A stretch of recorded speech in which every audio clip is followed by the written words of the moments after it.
변동금리인 주택담보대출을 연 1%대 고정금리로 바꿔주는 서민형 안심전환대출 신청액이 공급 한도의 3배 넘게 몰린 것으로 보입니다. 당첨자는 주택 가격이 낮은 순으로 배정되기 때문에 집값이 비싼 서울의 신청자는 대거 타락할 것이라는 전망이 나오고 있습니다. 금융위원회는 오늘 대출 신청자의 소득과 또 예상 커트라인 등을 발표할 예정이라고 하는데요. 오늘 이슈인달에서는 서민형 안심전환대출에 대한 이야기 나눠보고 또 관련해서 여러분들의 의견도 받아보도록 하겠습니다. 이용료 100원이 있는 샵 3698로 문자 보내주시면 됩니다. 네, 그럼 도움 말씀 주실 분 소개하겠습니다. 금융소비자원 조남희 원장입니다. 어서 오십시오. 안녕하세요. 안녕하세요. 어서 오세요. 네. 원장님, 그 서민형 안심전환대출 저희가 몇 번 거론을 했었는데 네네. 어제까지 이제 마감이 된 거죠, 신청 네. 접수가. 네, 그렇습니다. 9월 16일부터 어제 29일까지, 그러니까 오늘 0시부터는 이제 신청이 불가능하게 됐거든요. 그렇기 때문에 이제 2주간 받은 그 토탈 그것을 가지고 20조 원 이내에서 이제 국가에서 그 대출의 전환 대출을 규모를 또 공급해 준다고 하는 것이죠. 네, 이 한도, 그러니까 규모 한도가 이제 20조 원이었는데 네. 신청 접수 6일 만에 한도를 넘어섰다고 하고 지금 한 서너 배 수준까지 몰렸다고 하더라고요. 네, 그렇습니다. 20조 원 규모로 공급하는데 네네. 이제 2주간 받아서 그 이제 주택 가격 예. 이게 낮은 가격부터 이제 전해준다고 해줬습니까? 제공해준다고 했는데 지금 저 26일까지 50조 원이니까요. 이 흐름대로 보면 한 최소 65조 정도의 어떤 신청 금액이 발생할 가능성이 있습니다. 그렇다고 하면 뭐 3배 이상의 어떤 신청 금액이 이렇게 신청이 되면서 주택 가격 9억 이하의 어떤 이하의 자격을 줬지 않습니까? 그랬었죠. 그렇지만 그렇다 하더라도 이 상한선은 6억 이하, 그러니까 보금자리론이 6억 이하에 제공하는 것인데 6억 이하에서 결정이 되지 않을까 지금 예상이 되고 있습니다. 네.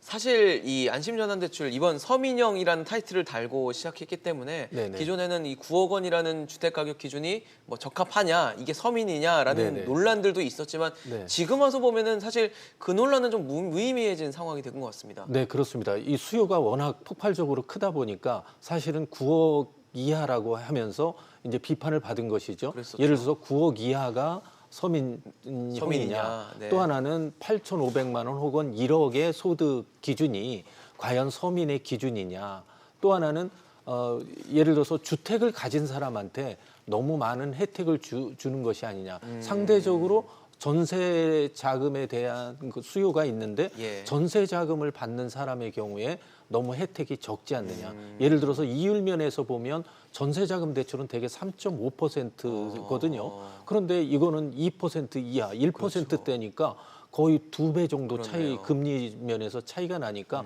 왜 전세 자금을 수요로 하는 서민에게는 이렇게 불이익을 주느냐, 이런 갖가지 이제 비판에 직면했거든요.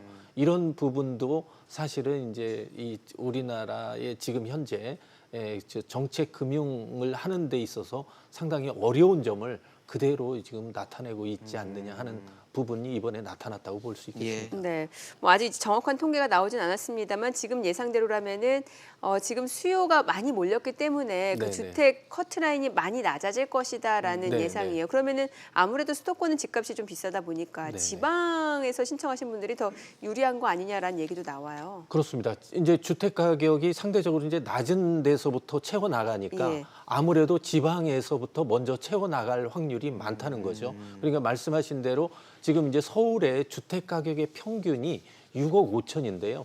6대 도시의 평균 가격은 2.2억 2천이거든요. 그러니까 3배 차이 나고요.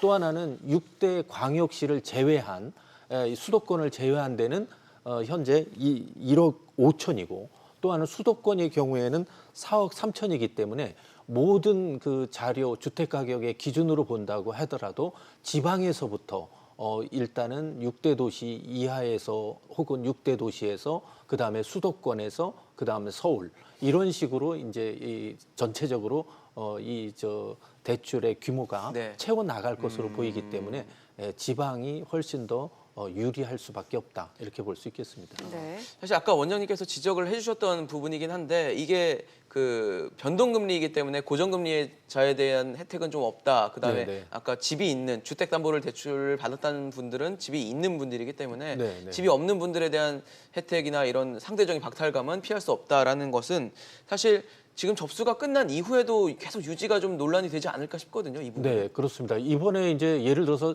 예전에 2015년도에 안심전환 대출의 네. 경우에는 그때는 32조 정도를 공급했거든요. 그런데 거의 그 정도가 수요가 있었기 때문에 이제 접수 했던 자체가요? 건데 지금은 20조 원 규모의 한 뭐 65조, 70조 원에 한다고 하면 3대 1이 되다 보니까 그러니까요. 사실은 이렇게 이제 결정이 나고 난 다음에도 상당히 이제 그 불만이라든지 이런 후유증이 예상이 됩니다. 그런 점에서는 이번에 이제 수요 예측이 상당히 이제 부족했다, 잘못됐다라고 볼수 잘못됐다 있겠군요. 이런 점에서는 후유증이 예상이 되는데요. 예. 이런 그 주택 그 어떤 그 대출 정책을 정부가 너무 깊숙이 관여를 하다 보니까 지금 이렇게 이제 정부도 이렇게 공급하는데 한계가 분명히 있거든요. 그렇죠. 그럼에도 불구하고 수요는 이렇게 너무나 많다 보니까 예를 들어서 지금 서민들의 경우에는 이 대출을 갈아탐으로써 최소한 월 부담이 10에서 15% 이상 줄게 되거든요. 그렇죠. 그렇기 때문에 서민들은 일단은 신청할 수밖에 없는 상황인데 이러한 수요에 대한 것들을 기본적으로 이제 그 간과하다 보니까 예.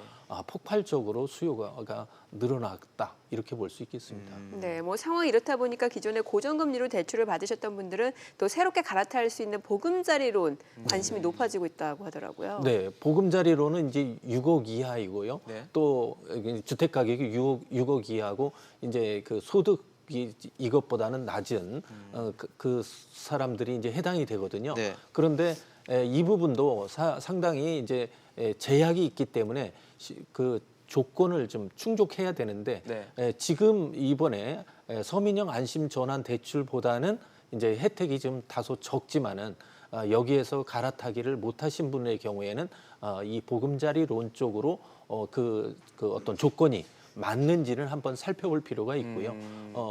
또 하나는 이번에 안심 전환 대출을 제대로 자기가 이렇게 혜택을 못 받는다 하더라도 다른 방법이 있는지 네. 예를 들어서 은행에서 갈아타기를 또 할 수 있는 조건이 있는지도 살펴볼 필요가 있습니다. 네.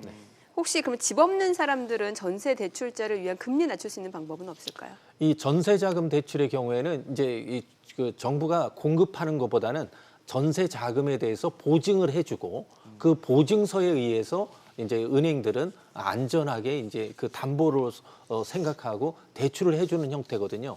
그런데 이 전세보증금 대출이 은행마다 지금 각기 다르고 있습니다. 그래서 최소한 어떤 경우에는 한 0.5% 이상이 차이 나거든요. 그러니까 전세자금을 받는 그 수요자의 입장에서는 은행 간의 어떤 그런 그 어떤 금리의 변화 예. 차이를 비교를 또 잘 해야 비교를 되는군요. 해볼 뿐만 아니라 자기가 어떤 혜택을 받았을 때 금리의 인하 조건에 해당이 되는지 그런 것도 인하 조건에 대한 것들도 감안을 하셔서 은행과 또한 조건을 잘 그 선택을 해서 금리를 선택할 필요가 있습니다.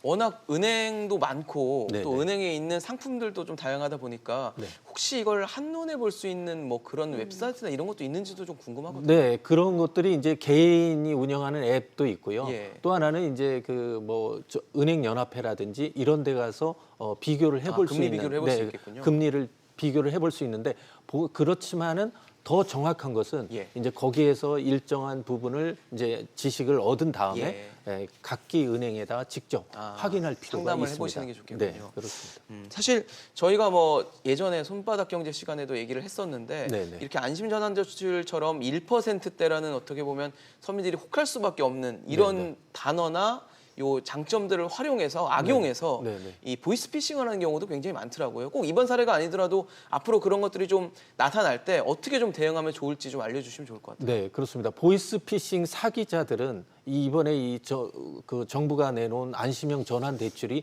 상당히 좋은 소재로 그러니까요. 자신들의 어떤 사기 행위를 지금 적용하고 있거든요. 네. 그러니까 자신들이 마치 이런 것들을 대행해 줄 수 있고 자신들이 마치 이렇게 선정해 줄 수 네, 있는 양 그러니까요. 이렇게 이제 유혹하거든요. 그러면서 이제 수수료를 먼저 내라든지 아니면 일정 부분에 대한 수수료가 이렇게 대출을 갚아야 되는데 네네. 이 부분을 일정 부분 예치해야 된다든지 하는 식으로 일단 돈을 받는 먼저 거네요. 이렇게 받으려고 하는 그러한 그 사기 행위가 있기 때문에 네. 가장 그 보이스피싱의 사기의 전형은 대출을 빙자해서 사기 형태가 가장 많이 발생하거든요. 그렇기 때문에 대출에 대해서는 분명히 이제 자신이 은행이라든지 접촉을 해서 하는 것이지 남들이 알아서 해주고 알선해준다 이런 것은 있을 수 없다는 것을 인식한다면 이런 사기 행위에 당하지 않을 수 있다는 것을 유의할 필요가 있습니다. 네. 근데 사실 지금 이제 전반적으로 금리가 낮아지는 추세예요. 네, 이제 네. 뭐 우리나라 금통에서도 금리 인하 가능성 지금 더 커지고 있는 상황인데 예, 그러면은 이 변동금리에서 고정금리로 갈아타신 분들은 오히려 나중에 지나고 보면 또 변동금리가 더 유리한 거 아닌가라는 얘기도 나올 수 있을 것 같거든요. 네, 그렇습니다. 지금 이제 현재 세계적으로 금리가 이제 급격하게 인하되는 추세고요. 네. 또 우리나라도 앞으로도 인하될 추세가 전망이 되고 있거든요. 예. 그런 점에서 지금 대출을 받은 경우에 또 1년 후에는 비교했을 때 또 금리가 낮아지니까 상대적으로 비싼 금리로 20년, 30년 고정금리 대출을 받는 거 아니냐 하는 그러니까요. 이런 이제 예상을 할 수밖에 없거든요.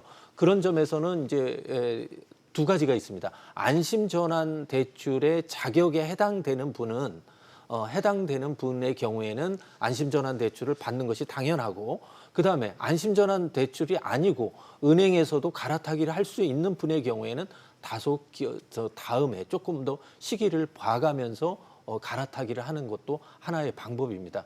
또 하나는 지금의 이번에 받는다 하더라도 네. 또 금리가 계속 떨어지면 3년 이내에 이제 중도 상환 수수료가 있고요. 네. 또 그 이내라도 금리가 더 떨어져서 또 갈아타기가 가능하다면 그때 갈아타기도 또 해도 되니까 네네. 그런 점에서는 이번에 10분 이 제도를 이용할 수 있는 분의 경우에는 이용하는 것도 하나의 좋은 선택이라고 할 수 있겠습니다.